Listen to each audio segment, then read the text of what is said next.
નમસ્કાર, આજના સમાચાર એન્કર પ્રાચી સાથે।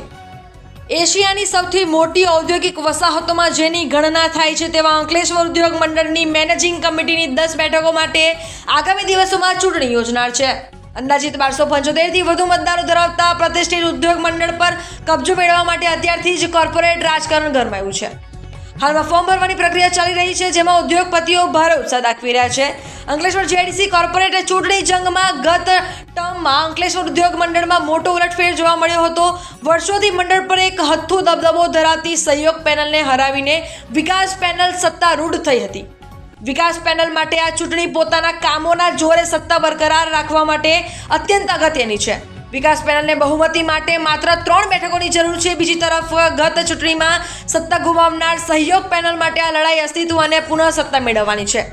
સહયોગ પેનલના 8 સભ્યોની ટર્મ પૂર્ણ થઈ રહી હોય તેમણે ફરી શાસન ધુરા સંભાળવા માટે તમામ 10 બેઠકની જીતવી પડે તેમ છે, જે તેમના માટે મોટો પડકાર સાબિત થશે।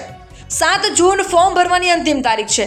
હવે આગામી 20મી જૂને ફોર્મ પરત ખેંચાયા બાદ જ ખરાખરીના ખેલનું ચિત્ર સ્પષ્ટ થશે અને 30 જૂનના રોજ ચૂંટણી યોજનારા છે। ચૂંટણી જાહેર થતાં જ વિવિધ બેઠકો માટે ફોર્મ ઉપાડવાનો ઘસારો જોવા મળ્યો છે।